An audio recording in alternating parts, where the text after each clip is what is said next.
Hey, good morning. This morning, our officers responded to a report of multiple people shot here in Glenview Gardens. The investigation revealed that a father, 44-year-old, had shot his 3 children. The 3 children, one is deceased, the other 2 have been transferred to Detroit area hospitals. They're listed in critical condition at this point. We have the father in custody. He's cooperating with the investigation. He's made statements assisting us with this investigation at this point. So I know you can't say too much in terms of the motive behind it, but do you have any idea of what kind of happened inside the apartment? I can't really give any details on that right now. The investigators are still working the case, still talking with the father and working through that part. Can you kind of walk us through just the timeline of what happened and who was inside the home and what happened? So it's a family home. During the incident, there's a 20-year-old son and the mother were able to wrestle with the father during the shooting and prevent anything further from happening. Has there been a history of any sort of domestic incidents at this apartment? Still have to look into what our past calls. I'm not sure on that at this time. Mm-hmm. How is everybody holding up right now? Obviously, this is a case involving 3 children that were shot. One has passed away, 2 in critical condition. I know it's tough on neighbors, on family members, and on investigators who are out here trying to piece this together. Yeah, it's definitely tough on everyone. This, another senseless act of violence, just a heinous crime, just unthinkable to have this happen. But they seem to be holding up. You work your way through it. Was the father here when you arrived, or did you have to find him? He was taken in custody here at the residence.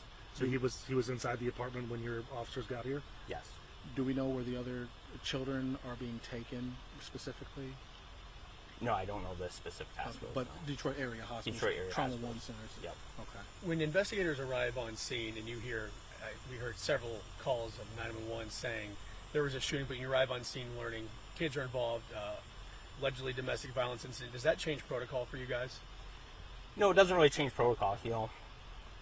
It's harder to deal with when it's kids. Obviously, it's not the kind of scenes that you're used to dealing with, but it doesn't really change our protocol. The officers responded, they get inside, make sure it's secure, start rendering aid to the victims. We have the assistance of the state police, the county sheriff. They came and assisted with us. Tri-hospital EMS and our fire department responded and started rendering aid and taking the victims to the hospitals and getting them treated. Hearing some rumors that this could have been the property manager of the apartment complex. Are you hearing anything like that? I don't know that. Yeah. We've seen a lot of investigators spending some time outside the units and kind of the wooded area back there. Is there anything else that they're trying to piece together, or was it all inside the unit? No, mostly what you're seeing right now is scene security. So we're waiting for the Michigan State Police Crime Lab to come in. They're going to assist us with investigating the scene inside the residence, and we're also waiting to get our search warrant to go inside. So they're just making sure that they're protecting the crime scene right now. Chief, do you remember another time when you dealt with something to this magnitude, a tragedy of this magnitude involving so many children? I can't name one right off the top of my head. 26 years in law enforcement, we see a lot of things, but something like this where domestic related, where the father, it's tragic. I don't know that I've seen something exactly like that before. No. In recent, go ahead. I imagine there'll be support services for your officers. Something like this is so traumatic on everyone. Yeah, fortunately, we partner with our community mental health. They have a liaison that works right in our police department, so she's already been working with our officers. She's working with our dispatch taker, our call takers that took the original call. She's out there right now debriefing with them, and she'll be working with our staff as well as the mother, the other victims of this case, and going through it. So, for sure. Now the other 2, the 13 and 12-year-old are in critical condition. Any insight into if you think they're going to survive or not at this point? Yeah, as far as I know right now, critical condition. They have a prognosis of surviving. Chief, just recently, shooting in Colorado, the shooting at Utah, shooting here. Any message to those gun owners here in Port Huron or in Michigan? Yeah, more. It's just, if you're having mental health issues, if you're having problems, seek the help before you let it rise to this level. It's just a tragic incident that doesn't have to happen. Again, I know it's very early, but do you have any indication of the why? Was this a mental health situation? The investigators are working through that right now and talking with everybody and kind of trying to put it together. But I don't have a exact answer to that. I don't know that we'll ever have a sensible answer to it at all anyway. And who else is assisting you in this investigation? Well, we have our St. Clair County Sheriff. We always work hand in hand with them. The Michigan State Police, Tri-Hospital and Mass Fire Department is kind of our investigative team. Obviously, our prosecutor's office works very closely with us.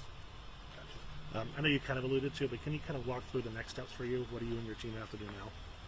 So right now it's just kind of piecing it together. So doing our investigation, doing our interviews, contacting witnesses, and just trying to put it together, get the facts, and review it with our prosecutor's office, and kind of go from there with it.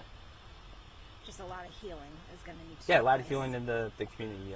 This doesn't just touch the family. It's going to be this whole community here. It touches our schools. It touches everybody. So just kind of working through that with everybody and trying to recover from it and move on to the next steps, right? Do you know how long they've been residents here at the apartment complex? I do not know. Okay. Chief, anything else you want to say, or any messages for your community at this point? No, I would suggest if you need help, reach out. This kind of senseless, tragic acts of violence, they don't need to happen. And there's help out there for everybody, for whatever you're going through. It doesn't have to come down to this. Okay. Thank you, Chief. Thank you, Chief.